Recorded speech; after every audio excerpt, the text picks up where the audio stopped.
Debout Congolais, unis par le sang, unis dans l'effort pour l'indépendance.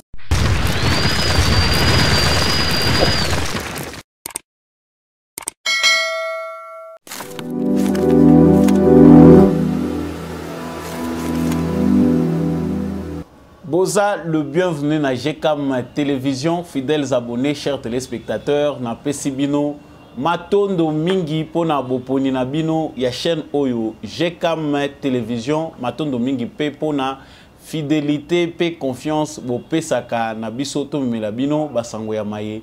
Elekaka na kati ya République démocratique du Congo pe na ndinga matondo mingi na bino ba bozolanda biso à partir ya Allemagne, bandeko bozolanda biso à partir ya Canada, bandeko nyonso bozolanda biso à partir ya Est ya République démocratique du Congo, Bukavu, Goma, bozana Rutshuru na Beni, Butembo, bozana Maniema na Kindu, bozana province orientale, toute la partie Est de la République démocratique du Congo, du nord au sud. Na pesibino matondo na importance au besoin accordé na émission Oyo Debout Congolais. Kasi boyebi malamu ete avant émission Oyo ebanda samba olonga zakana tina ya ko rappeler bino ete justice ya Nzambe moto moko te aishapaka na contrôle nango. Soki toko eshapaka na contrôle ya justice ya mokili yeba ya Nzambe erataka te. Nyonso yo za ko sala koyeba ko bukango. Lelo na kobelela mingi basi ya ba politicien bino bato bozo tangisa bana na bino na bambongo ya makila, bino bato boza ko lesa bana na bino na mbongo ya makila, bana na bino batambolaka mokili mobimba, bana na bino baza ko yenga bakende ba vacances chic na Dubai, on dirait bana ya ba homme d'affaires na mbongo ya ba makila.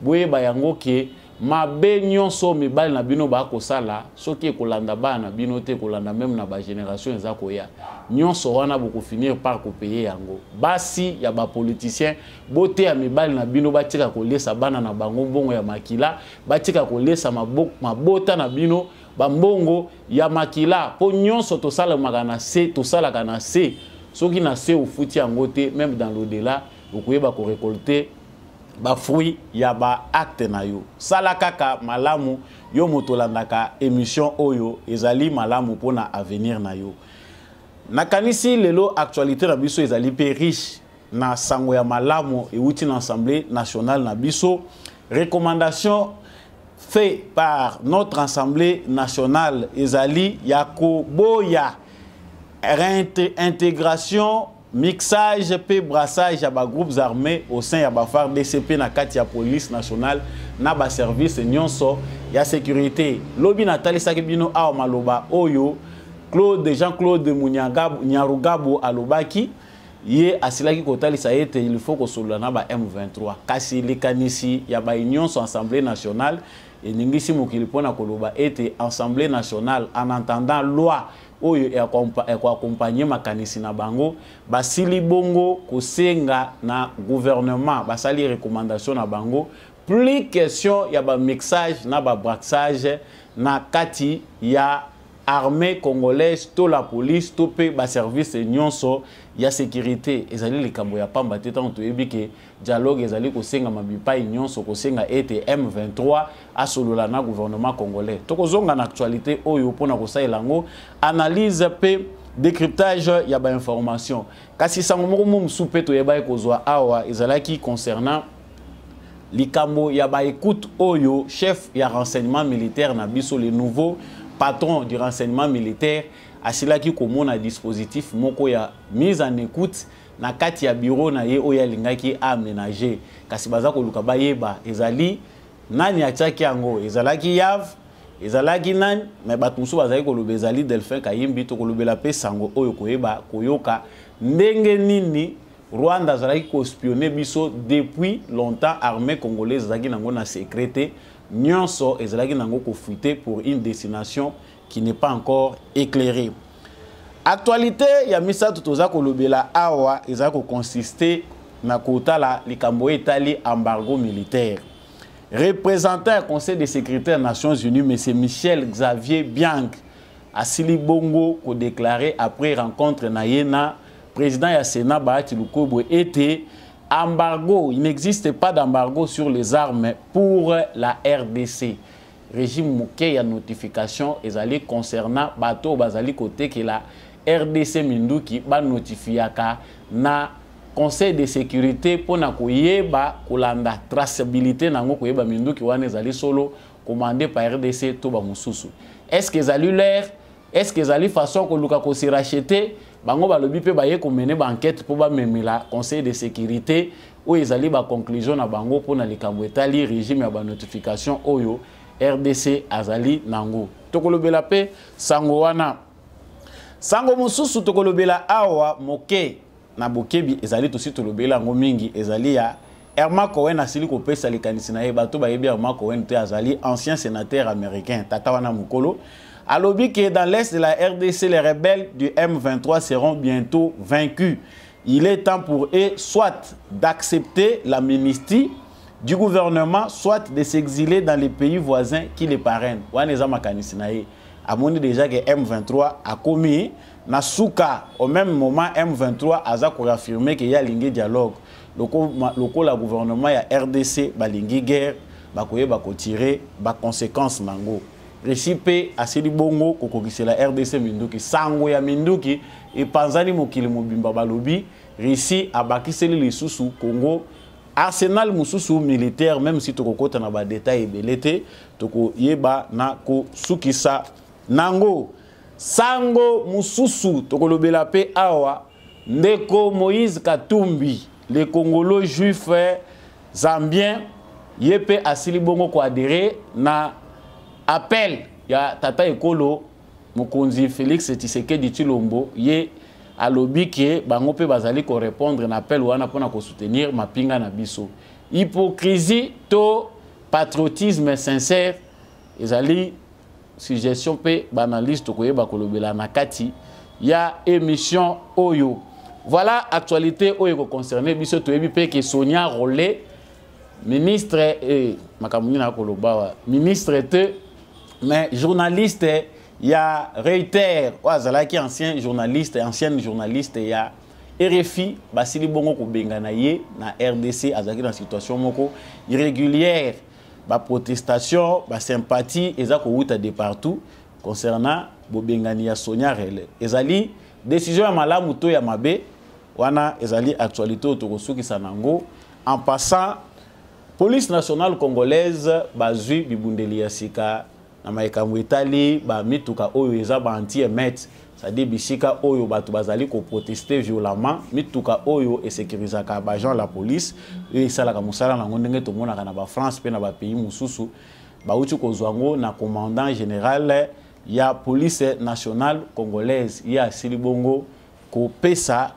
yango et uti na chef ya maison civile ya président de la République. Encore une fois de plus, na pesibino matondo mingi ndenge boponi chaîne oyo GCAM télévision ezambalano à liboso ko rejoindre famille de Debout Congolais yeba yango ke poko membre ya famille de Debout Congolais ba s'abonnera nan soko s'abonner surtout soko koti na plateau oyo ba éclairé il faut aux la phare de na motema et la kisi zala soda pona ekolo na yo na likambo Congo to sala kama sécurité zala vraiment na attitude wana na esprit wana même na ba commentaire na yo ndenge na mona rabino na ba commentaire boza kotindi ke belé ba commentaire ndenge na zo mona bino continuez toujours à être élégant dans vos propos c'est-à-dire ba valeur oyo esala ka pe quand même que bato bazala respecter pe respectuer na koti na basango ndenge na siliko pesa bino ango awa na sommaire Assemblée nationale ya République démocratique du Congo oyo ezali dirigé na mwana mboka Christophe Mboso et sili bongo kozwa décision moko ezali ko pousser réfléchir eza décision moko très capitale ezali ko rejoindre makambo oyo mikolo nyonso tozali koloba concernant responsabilité ya Assemblée nationale vis-à-vis ya maeza koleka na mboka. Toyebi malamu ke gouvernement ya République démocratique du Congo ici est déclaré qui M23 comme étant un mouvement terroriste après plusieurs exactions, après échange belé, après processus à Nairobi, les M23 qui continuent toujours à servir à l'est dans certaines régions et à l'est de la République démocratique du Congo a été déclaré mouvement terroriste et d'office impossible de dialoguer avec un tel mouvement. Ce qui bazali kokotate na sens ya respect ya ba norme pe ba principe oyo ezali établi.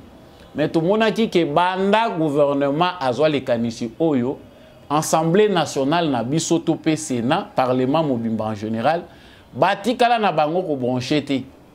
Totikala koyoka point de vue na bango te à part ba discours nous sommes derrière les chefs de l'État. Nous sommes derrière les chefs de l'État en soutenant l'Union sacrée. L'Union sacrée condamne les M23, ceci. Mais Yambalo yo, tout le monde communiqué qu'au en Assemblée nationale. Lobby na batubolanda kingai na lobelaki likambo oyo ya Claude Nyamugabo qui pense qu'il est très congolais en demandant à l'Assemblée nationale de réintégrer le processus du dialogue avec les M23, de ne pas fermer toutes les portes, d'accepter de renégocier avec les M23 pour les réintégrer dans l'armée et dans nos services de sécurité. Cette décision-là a été refusée par la majorité. La conclusion de l'Assemblée nationale ezali recommandation oyo bango bazali kosala na gouvernement pour na kosenga ete il est baza ko interdire intégration, mixage, brassage des groupes armés au sein des FARDC, de la police nationale et des services de sécurité.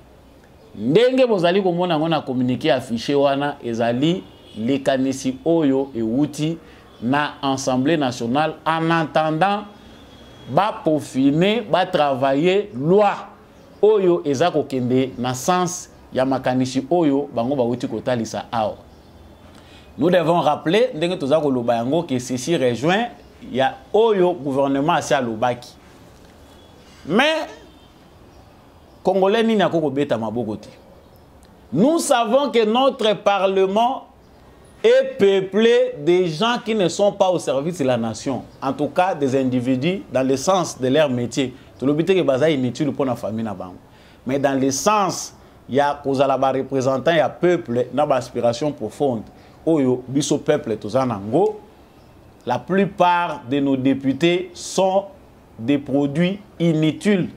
Bazali ko servir tes nations en étant dans l'hémicycle où tozali ko benga parlement. Parlement oyo koma ko aider mingi gouvernement et travailler za parlement populaire. Bato ba beleli eleki na presse moto nyonso ayoki.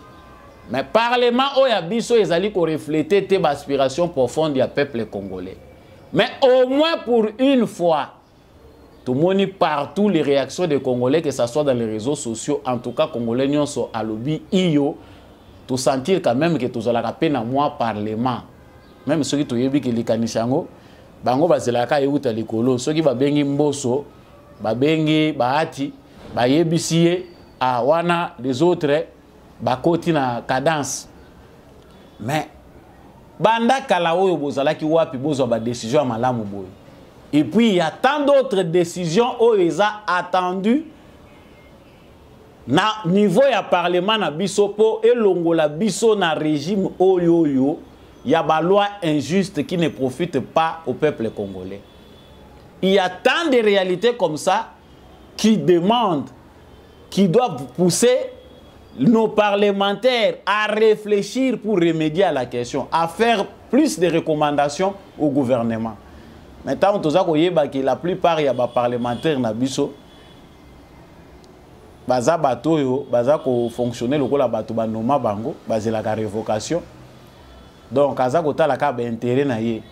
Aza ko tala ka wapi place on a kozwa ba revenir belé po bato wana baza ko tala ngana cité ba mona na bongiseli bango ata pont mususu ya mibale po mikoleko ya ba yeba ko pesa nga pe lisu ba voix mususu. C'est du connu. Mais ça coup de chapeau vraiment à notre parlement. On sent vraiment que makila ya ba de père et de mère ils appendent ko sala moto nyonso penda a félicité oyo elakisi mur ya munene ndenge bato baza kosenga totiela Rwanda mur naloba kutu Rwanda bato baza kosenga tosala mur ekabola biso na Rwanda na Uganda pe. Certainement il y a des lois aussi qui sont des murs oyo ko séparer biso éternellement na ba aventure toza komona. Certainement cette loi est symbolique parce qu'elle montre à la face du monde que le peuple congolais ne peut plus accepter ne fût-ce qu'une seule seconde de cette humiliation qui a fait de notre armée, de notre police nationale et de tous nos services de sécurité, les services les plus infiltrés du monde. Et cela se fait sous la barbe de la communauté internationale. Biso ba imposaka biso. Lelo, ba langue eza délié. Notre représentant au Conseil de sécurité des Nations Unies le dit clairement et tout haut. Nous sommes l'armée, nous avons l'armée la plus infiltrée au monde parce que la communauté internationale nous obligeait chaque fois à recourir à cette méthode. Complot na bango ezalaki biso pona ko fragiliser biso malamu, il faut qu'on infiltre ka biso chaque 5 ans, chaque décennie. Rythme oyo yango moni Kagame akangami nango ba M23 baza ko ganga comme si baza batu ya malunga. Bazako Tchama Kelele Balobi, le gouvernement congolais veut aggraver la situation. Nous sommes ouverts au dialogue. C'est le gouvernement congolais qui ne veut pas négocier. Awa basi bacheli bino libayate me libende. Libende ngo fota la paix acier à volume nini. Ezana ma bende o batobolaka boko ko persa ngo facilement. Au salipe bagé. Mais ezana ma bende oyo ba persakate, c'est ce qu'on vient de faire. Ça avec le soutien de tout un peuple, le message est clair à la communauté nationale et internationale, c'est-à-dire c'est formel, plus question d'intégrer ces terroristes-là, ces infiltrés-là, na kati armée na biso. La page est tournée. Bo sala kata boye toza ko bele la bandakala. Et loko toza ko zela awa bo rendre peu formel recommandation et puis chercher à travailler sur des lois. Commission où ils ont chargé dans la justice, ma question judiciaire. Travailler sur les lois en matière de corruption, en matière de trahison, de haute trahison. Il faut alourdir les peines. Bon, c'est qui sa peine de mort. Bilo biso tuza ko senga ba recommandation o biso yango wana. Faites de cela une réalité. Toyo ka peine parlement na biso baza ko lobela likambo ya corruption que vu que parmi ba mo oyoyo eza ko gangrener société na biso. Parmi les problèmes oyo eza ko sala que Congo s'est développé, il y a les mauvaises mentalités, notamment la corruption. Nalinga kina bossa na dossier moko pe très important awa ya milelo ya Conseil de sécurité. Moni mobilisation ba Congolais, eza ma sécurité. Lorsque les Congolais se mobilisent, il y a toujours un acquis. Représentant, il y a Nations Unies na Congo, il y a délégation des Nations Unies au Batindi na République démocratique du Congo, akutana ki bongo na président ya Sénat Modeste Bahati. Masolo basolo laki abimi na presse. Bolanda na vidéo na et puis to sala commentaire. Cet embargo concerne exclusivement les groupes armés.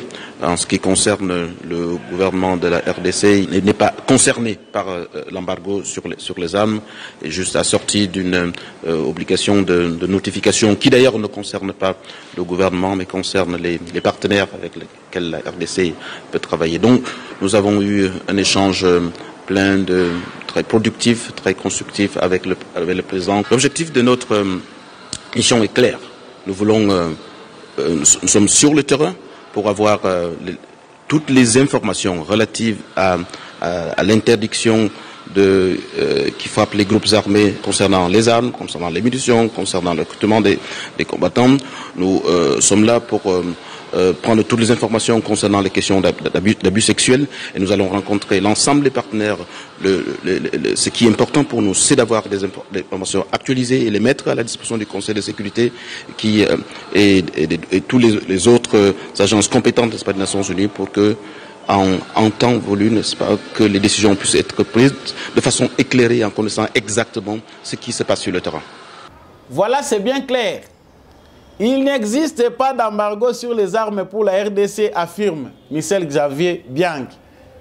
Alobi embargo ezate pour la RDC, le régime ya notification wana eza même pas pour la RDC, eza juste pour la bateau yobisika RDC kenda kosomba mandoki, juste pour la traçabilité. Yango toye awa pour na relever quelques informations ya concernant ba mouvement rebelle na ba nini pour to kende kopé sa rapport na Nations Unies.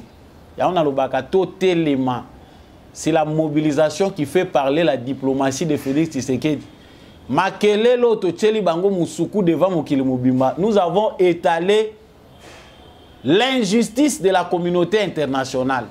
Conseil de sécurité des Nations Unies bazako ivrer na soni soki bazako tcha makolo na bango na Congo. Total ici devant mokili mobimba que ce système là est pourri, il ne peut aider aucun pays à aller de l'avant ou à trouver des solutions en matière de paix et de sécurité. Yango soni wana bakomi ko balukela to bandela wapi. Tala na kati ya placard ya Nations Unies ba dossier ya Congo etondi kuna. Siko awa bakomi ko luka justificatif. Non, ça n'existe pas, papa fonctionnaire, tika kwa mbrouye biso. C'est un embargo. Pourquoi nous devons notifier nos armes? Bon longo la notification wana. Ba notifier ka bino, biso toke ko somba, bino ba tindeli bino na notification na Conseil de sécurité, bino bo tindeli Rwanda. Aye baka nyonso au RDC aza ko sala comme ba opération en matière d'achat d'armes, en matière d'achat de matériel militaire. Non. Ça n'existe pas, tutelle wana tolingi angote. Comprenons ici, chers téléspectateurs, que ça sous makambo lobate. Mission des Nations Unies na Congo, eza ko tambola na soni. Ah bakomi bato baza ko mela biso bato malade. Kuna likolo bazo baso esika bako simbela te. Biso to ko foncer. Yango moni mokonza mboka yebi déjà que la voie est libre.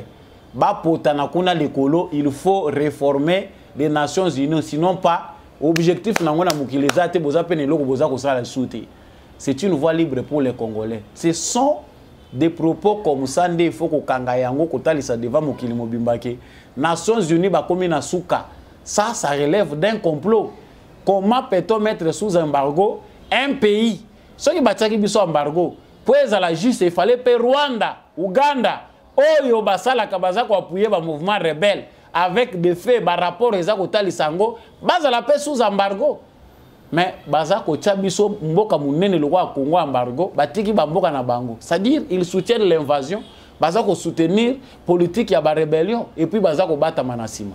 Ils allaient victoire na bino ba congolais na kanisi, soki biso nyonso to ko se mobiliser ka tango nyonso. Communauté internationale a kotinda ba avion de chasse te pour ya ko bombarder ba congolais. Soki pena ba lobika ke tata na bino ayiba ki ba bomi exécution publique et tikali leçon na famille mobile. Na sanso biso tozala ka accrocher na vie parce que chez les autres lorsque ça ne marche pas dans la vie, ils ont la facilité de se suicider. Chez nous en Afrique, tozo souffrir makasi mais ba to se suicider katé. Tala importance biso to pesa kana vie. C'est-à-dire pour na biso to linga ko kufate même na fin ya vie tozaka na espoir na vivre na ngaka kana ko kufate. Atozo melano maya pambo lali mais uzaka na souci que na continuer ko vivre. Les autres bazana mitema mikuse soka komi na point wana a olingate. Malamu na midiembi kata ko midiembi ka malamu na melata poison na kufa. Ailleurs ça s'est fait. Mais biso toza na importance makasi na vie, il faut étudier cet angle là. Soki ba yebi so congolais ke oyibi ba betio masasi. Bon il est belé batali monta partir à tel. Bison so ba mususu boko ka aosala ta politique te. Mususu ko lingate ka drogue. Ba mususu ba kende na ba faire mususu pour Lucas s'enrichir. Mais tant qu'il y a encore des vaches que nous ne cessons d'accumuler en termes de loi, tant que notre justice est encore une justice où ils ont limbisa ba aventurier, liberté provisoire, ceci cela, il est malade, ba malade yango pe ba bela kawana ezaka tamuke ye wana komi en bonne santé. Les caméras en bonne santé, ba ne bazolia kitoko ba mona tata na bango. Il y a des Congolais qui continuent à souffrir. Parce que koyo toza ko betre na maboko aw. Mbongo ya 100 jours. Il n'y a son mango combien? Toloba o toloba te. Na boyi ko kota na mamu ebele pour ceux qui na sangisa wa to ya aussi salilote. Donc comprenons ici que vraiment coup de chapeau à notre Assemblée nationale. Ceux qui osenga penda ba marche de soutien. Biloko aboye ça le magai pa baninga tango bozo bete loko aboye Bo sali atandenge bo bela kabana na bino ba drapeau wana bo pesi soki banini. Bo sali atapel moko ya munene que les Congolais se mobilisent autour pour lancer un bon message une fois pour toutes. Donc bino kuna boza ko sala recommandation wana awa ba Congolais bazibanda baza ko yemba banzembo. Le message est passé parce que ba médias internationaux ko zala wana. Le message est au moins passé que les Congolais disent non à l'intégration et au mixage. Il y a des rebelles, des terroristes et des armées na bango. Aucun pays dans le monde ne peut accepter forme et humiliation au biso Congo tondimo. Et qu'on les gâte. Nous aurons tout compris. Deuxième point, tolobela ki toloba awa, ils appellent ko taka na cadre d'humiliation. Bato boza ko mona baza ko se tracasser na ba changement nyonso ils ko s'opérer. Sachez ko yeba ko situer bango baza na kanini. Ya ba ennemi de la nation. To ya ba déçu, to ya bato baza ko yeba te na kanini baza ko appartenir. Le nouveau patron du renseignement militaire, Jacques Chalingonza Nduru, tout le bela qui information wana awa, mais c'est plus pur que ça parce qu'il faut remonter tout le bela kabilo koyo pour ba Congolais batika trahison. C'est-à-dire si biso to banaye ko mona ba échec ebele toza ko subir na mboka na biso awa. L'échelle de la trahison ici, le cas qui est déjà au-dessus de la moyenne. C'est que nous sommes les nations où, secret mon côté, ils ont caché. Le Congo n'avait plus d'âme d'État.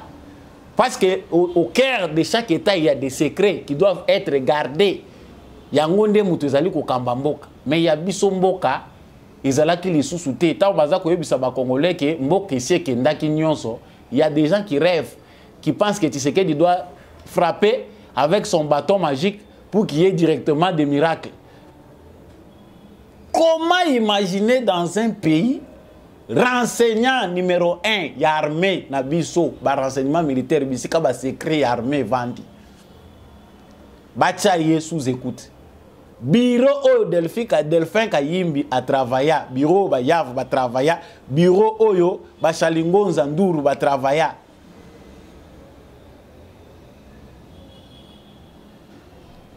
Bakeyi ko fouiller heureusement yé pas yé à l'obité sans se sali pour mikolo yo ba lobi za na système amoli mwanzambe te tant bino bozo sambela botie mabolongo na se bolobi ba décision nyonso ya mboka tolinge ute pa na yo nzambe bato wana ya mabe confondre bango ba bureau etondi makambo ezali yo ba nommé yo yé kambala moko koti na bureau oké soki ba kongo soki wapi lobi na lati o milati si mais bureau wana o nettoyer te Mouninga zolinga nettoyer ya ye bureau bake ko trouver dispositif d'écoute caché na kati ya placard. O ko enregistrer ba makamunyon so za ko leka dans ce local là. Ça dit nyonso bino boko ko lobaka wana ezoleka nango en direct. Donc to ko lobana biso clairement que vu ce qui est ebimi nango po tozo lobango po esi ebimi. C'est que tout ce qui s'est passé dans l'armée congolaise, tous les gens mutakala, biso to kanzi to zana bilamba, njoka to zai mutakala devant mukili mobimba. Tout selon ndenge baza ko retracer balobi mutu pas travailler qui avant, ayeba ki pété. Parce que yépé c'est comme si asala qui a opéré qui ba changement té. Mais yetangwa yé général Nduru ayé atala lobi non, il faut aménager les choses. Babi misabakite babi misabanini boyeloko moko bake kokutana na dispositif wana. Iza ko leka na Rwanda vers tibinu boko beta kama solo na bureau yo tal salaboy yo salaboy atozo solo na téléphone bango kuna baza ko capter. Bango baso sala ngo po ani bisote. Vous aurez compris chers téléspectateurs pour na nini lolendo orgueil ezaki makasi na bandeko na biso tokobenga bango soki bandoki na biso soki bandeko na biso bakabiliste sachant qu'ils ont tout mboka basi bateka baza ko exiger balobi Tshisekedi abimisela biso ba accord oya signa na Kagame ces accords là nde mutesekwisi M23 alors qu'ils ont vendu le pays sur tous les plans basi basala allégeance na politique ya Kagame na ba multinationale biso toliaka na biso eza na ndenge ezalaka yo pe soko yeka ka sika ate omoni coin wana yo tika ezalaka ka bongo nos propres frères, les plus pires ennemis, ce sont nos propres frères qui ont fait allégeance à ces complots. Bandimi na bango bana batu bakufaka na bazamba likolo ya trahison na bango. C'est-à-dire toutes les opérations qui s'effectuent dans l'armée na biso, ils ont trahi d'avance. Donc ceux qui vont gagner na bino ensemble nda sungi. Pour la plupart du temps, boza na bino na sécurité. Wana Kagame s'enorgueillit à lobby, mais les Congolais ont un problème à l'interne, ils ont un problème na bango, ils ont bisoté. Effectivement quelque part, tout ça arrivé à la conclusion à que le vrai problème il est à l'interne, c'est nous. Parce que ceux qui n'ont pas de traître, on ne peut pas arriver à cette fin. Les lots, se bombanaka. Oh, bino bozo benga secret na mboko place pour travailler kobima polele. Aujourd'hui, grâce à Félix Tshisekedi, tout makambo se bomba make komi kobima libanda. Vous n'avez plus rien à cacher awa parce que comment justifier boko bomba lisuni. On ne peut que passer. Pendant ce temps-là, hein, M23, bazobeta sete kuna na zamba balobi vraiment le gouvernement congolais a commis exagéré na ko bombarder les civils. Biso toza prêt pour un dialogue, nous sommes déterminés. Mais makambo oyo tozo mona gouvernement congolais ça la kisi ke balingi guerre, ils doivent tirer les conséquences. Bino bozana bino ba pantin, bondimi na bino ba utiliser bino pour une cause oyo. Bato bazo lia gros, baza éparpillé mukili mobimba. Bo sepeli bo initier ba jeunes gens bo kende ko bomisa bango na zamba sous prétexte sous ambeli moko ya cause moko eza juste été. Le gouvernement congolais a korekilaka les sous-soutés. Parce qu'au moment où nous parlons, bato baza ko s'inquiéter, bato balobi des escalades. Est-ce que Kinshasa se rend compte de ce qu'il fait? Cette propagande là des armes, minduki ko bakisama. Kongwe kotonda na minduki. En tout cas, partenariat n'a réussi et si la nanoute. Notre partenaire très privilégié avant d'année nano, hein. Bisoto zwananu minduki stock musuto tsa na sama belé. Créons même bakan souterrain to créer bilo musuna se to tsa mandoki to bomba nan to stocker po mukile ko mabe. Ato la kisuno bonne fois ko lingi pe. Bato bazo mwana bangote. Mais pour nos partenaires, nous sommes privilégiés. Le coup là, hier, ils sont hypocrites. Après, ça va tout le monde qui n'a été. Tous nous sommes partenaires.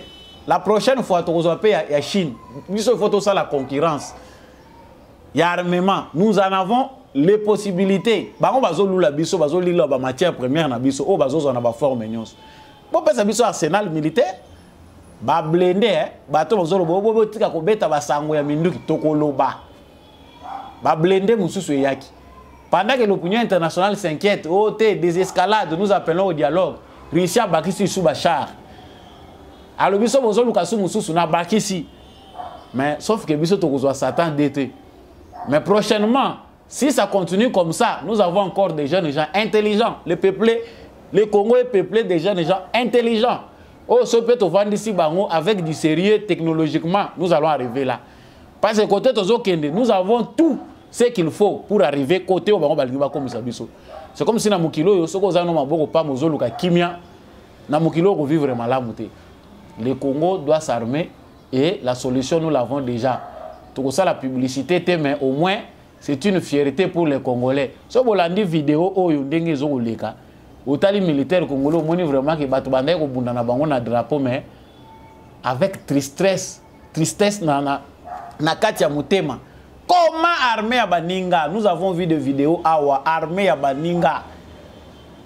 Ezana bibundeli biso ezaka na bibundelité militaire a komi ko lula bitala Baninga armement yango ezokota. Pona nini po ya bino bayebi ke soki kwei ekokende kokufela kuna na suka. Suivez d'abord l'admiration, hein. Bon mon admiration à ba militaire congolais na suka vidéo wana et puis on revient.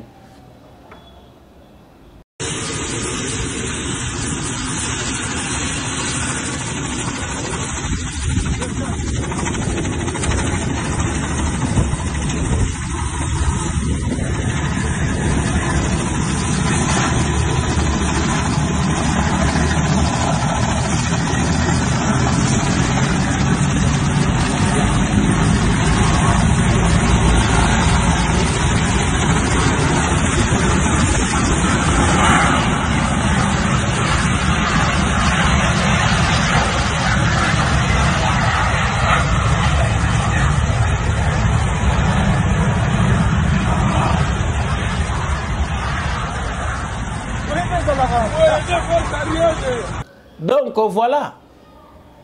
Armement eza ko pesa espèce souffle ya sika na armée na biso espèce confiance na ba militaire. Bino le ba congolais ba sepelaté. Lokuta wana bokosi. Botala ka ba chaîne étrangère te. Bino botala ka ba chaîne étrangère te. Armement oyo baza ko pesa mikolo nyonso na Ukraine et les na TVT.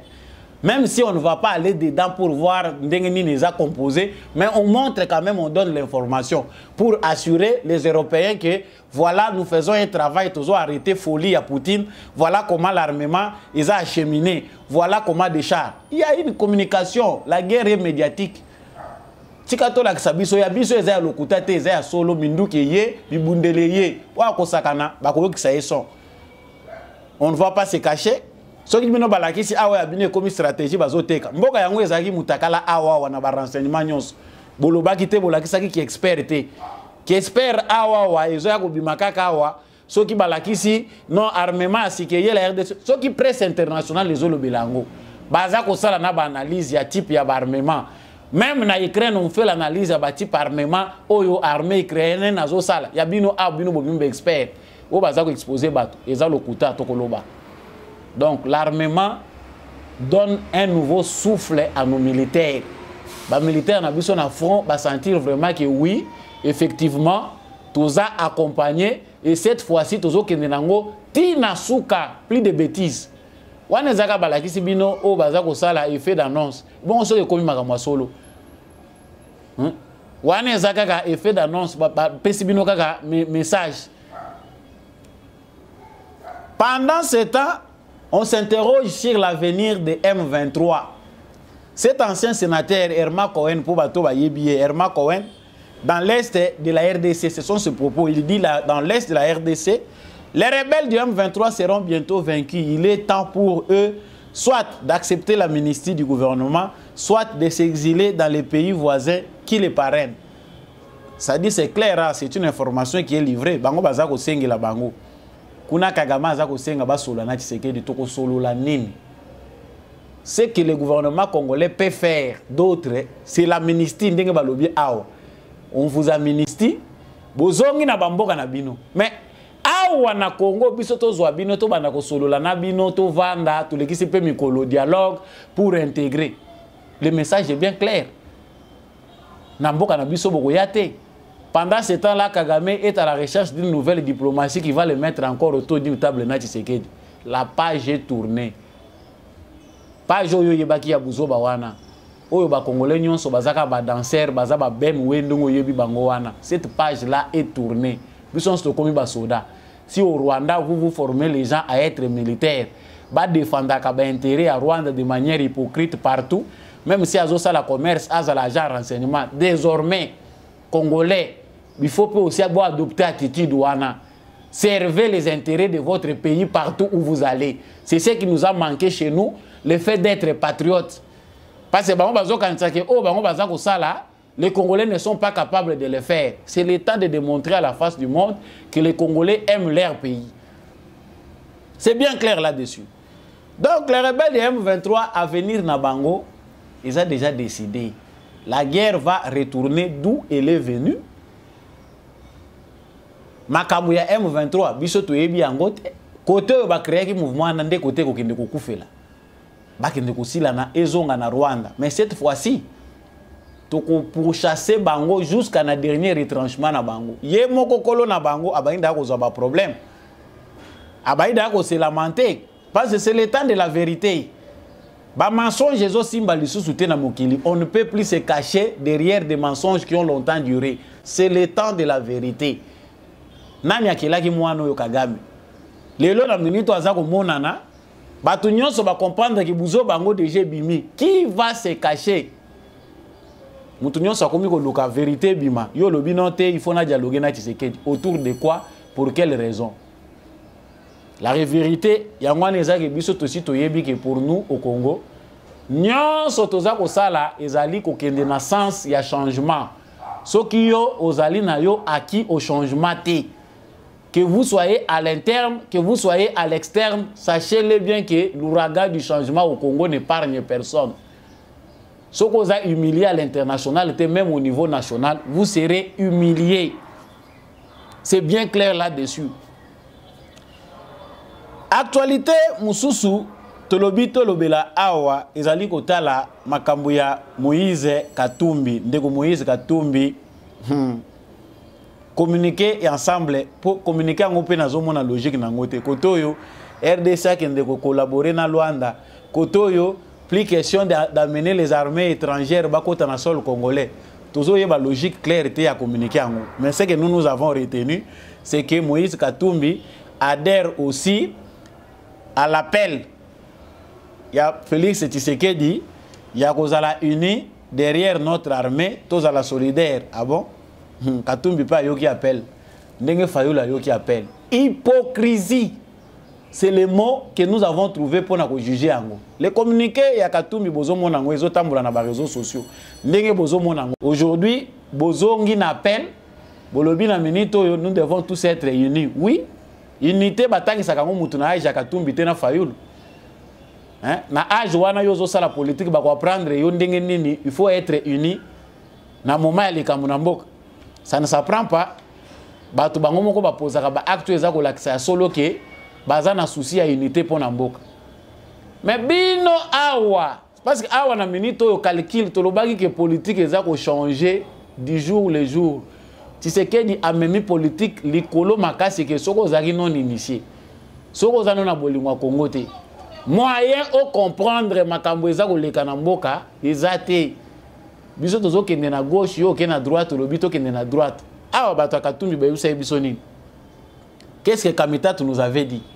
Qu'est-ce que les Kabylistes nous avaient dit? Dialogue. Ils sont dans les camps de dialogue. Bino boze la dialogue. Nangambo M23. Bokende kozela ka dialogue. Kuna timu ko le dialogue ko ya comme ça bino pe boya na ba désirata na bino pour na gouvernement d'union nationale. Voilà des ennemis internes de la nation.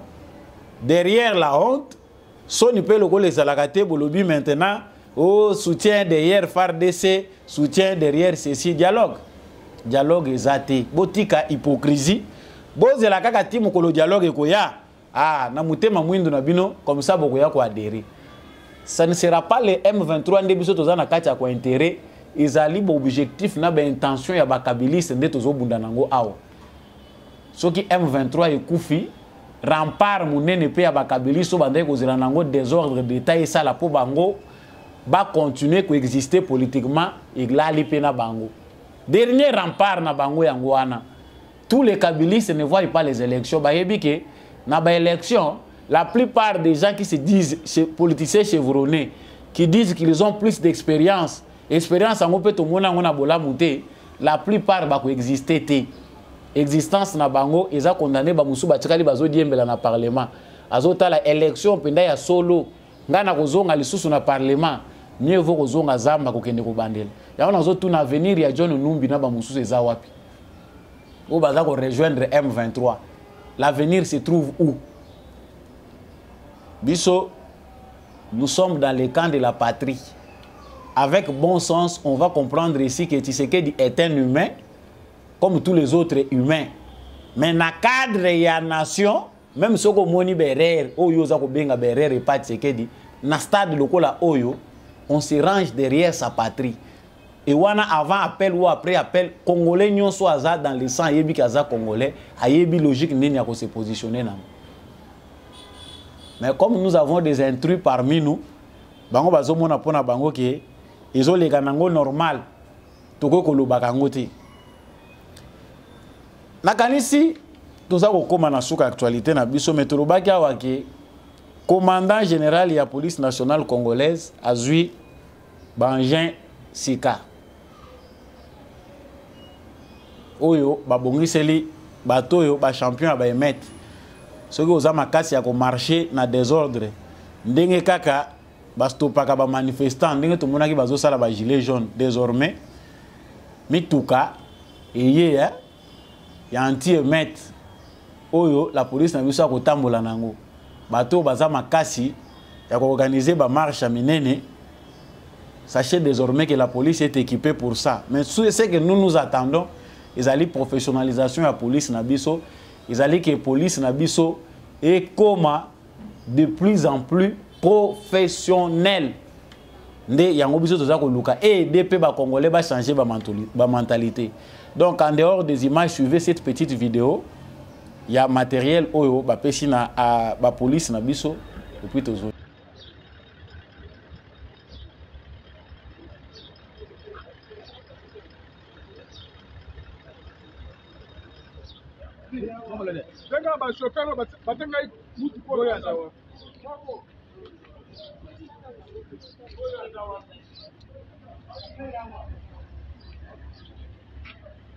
Bachibeto moni ba dotation.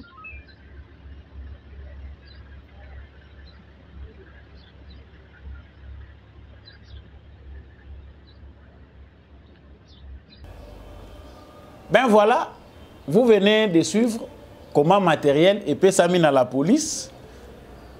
Bateau baza prêt à organiser ma marche. Ah pays DPSP mutazalaki na musuku. IDPS ndé mutapusa Kabila a utilisé quand même garde présidentielle pour na ko opprimaka ko réprimer ba manifestants. Depuis Félix Tshisekedi aye somo mura ici là. Somo ya ba obato bando benga ba mura ba koma ba shikata. Population banga bango lisusu te ba koma ko collaborer ba koma humain. Ezalaki soko sakani na mura ko beto masasi ko kende perte. Mais comment ne pas admirer ces changements là où tozomona lelo? Ezalaki mura basakanaka na ete soko sakani na mura ato sale loko te soko sale rera ko beto masasi. Aujourd'hui la garde présidentielle bazo circuler na cité na population baza ne sengo ya ko renouer contact na population oyo bango baza censé pe kozala na kati ya mission ya ko protéger. Nous aurons compris. Sango ya suka tulubaki awa ezali ya Sonia Rollet chassé de la RDC. Azaki journaliste à RFI depuis l'époque à Kabila. L'époque à Kabila pe batindika ki. Mais awa aye na compte à Reuters. Et ça nango déjà les kambako yeban. Que ba journaliste nyonso français bazalaka ba agent renseignement. Oyo bayaka na ba pays na biso oyo bazaka ba agent renseignement. Koto yo azako linga ko garder opinion ko préparer que opinion balandaka ye po bino bolandaka ye refi bien bakolukela bino ba information ya jaro ezako plaire bino balakisa ke bazako dénoncer. Entre temps ils font aussi leur boulot oyo ezali na bénéfice ya ba patrie na bango. Mais ce qui étonne genre ya solidarité oyo yo tout moni na ba réseaux sociaux na sympathie vis-à-vis ya Sonia Rollet na tuni azaki présidente ya parti politique na bi à force ya kozindana mai oko risquer odiembela même nyoka azo soyo mais lokola na sa mai wana oyebi ke sort na ngeza liwa na kufata na morsure ya nyoka parce que ozoyeba kote ozokende te. Sonia Rollet aza na situation irrégulière. DG mesali nde musala nango. Oza na situation irrégulière et puis oza ko sala musala eza malamu te, espionne, yo zolinga o espionner ba service à sécurité. Patala yo. Même si toutes les informations o eza ko landela makambo wana bakoko italien publiquement te, mais au moins nous avons fait aussi notre travail d'état parce que même aux États-Unis ba bengana ka pe ba journaliste oyo bazalo ko la danger public, même en France, même dans tous les pays du droit. Mais pas na biso ande bazao kansake. Et puis na tuna kana le likambo oyo banda na tuni mutuna oyo bo répondre nga na zoye ba pe réponse na ngote. Soki batie ba micro Patrick Muya yazako loba ou bien nani yazako loba personnalité moko ya TV5 ya France 24 na RFI ezaka likolo ya baninga nyonso pona nini. Ça montre que nous n'avons pas encore changé l'importance que nous accordons à ces médias. Ils ont coupé sa bango ba valeur. Sonia Rollet, au revoir. Vous pouvez encore mieux servir les intérêts français autrement. Nakanisi, soki boye bakosala yango pona ba journaliste nyonso ya fake news. Oyo bazali coupé sa bango mbongo na libanda po basala musala na intérêt ya bato baza kotinda bango. Nakanisi to kokende bien. C'est un début. Essayez encore, cher Patrick Mouyaya, ce qui yote oyakoya, de mettre de l'ordre dans les secteurs de la communication. Guerre médiatique au Salema, il faut doter les journalistes congolais patriotes na ba moyen ya kosala musala na vision ya gouvernement. C'est déjà une armée. Et pas baninga, ça s'est fait. Et pas na bino bolingi soki pona ko armée ba journaliste ba sala musala ndenge za ko sala mana bamboka mususu, il faut bazala bato adjale lo bayembe la konzem. Nous avons dit voilà, on arrive à terme de cette émission. Merci Nabino bandeko bolandaki debout congolais. Na ebiete bozalaka na sima bitando Nabino ko sepela vraiment na émission oyo olandanga na Beni, olandanga na Lodja, olandanga na Grand Kasai, na Grand Équateur, bolandinga na province orientale, na Congo central, na Kinshasa ao, bolandingai na Tanzanie, na Angola, na Dubaï, na Sénégal, na Côte d'Ivoire. Tala ba ville oyo boza ko tindelanga ba message, boza ebele ndenge naza ko mona bino ko réagir na pesi bino matondo mingi. Chape ville na on commentaire, vraiment on est ensemble avec debout congolais. Tombola bendele sika ozali, bato ba tombola ka bendele ya debout congolais ezakaka bato yo baza rangé derrière les valeurs. Au sepeli kozala congolais, il faut travailler aussi pour na corridorer blason terni à identité na biso. Ezate bisika nso to kokenda ka babenga ka biso basenzi. Bokomi si passeport problématique na bamboka ebele. Pona nini bazomona biso bato moko ordonné te. Na muto aza na ye concerné te aza muto moko din, mais le fait d'être congolais comme lokola soni. Toyeba ko bongisa bisika nyonso po bato ba respecter biso. Voilà, merci mingi na papa Jean-Louis Timbalanga, l'homme de la vérité des urnes. Merci mingi na Maman Lisette Mumbendou, merci na DG ya ONIP Richard Ilunga. Vraiment bisognon so sima ya campagne ya recensement général ya population, identification ya ba congolais ndeli kambu.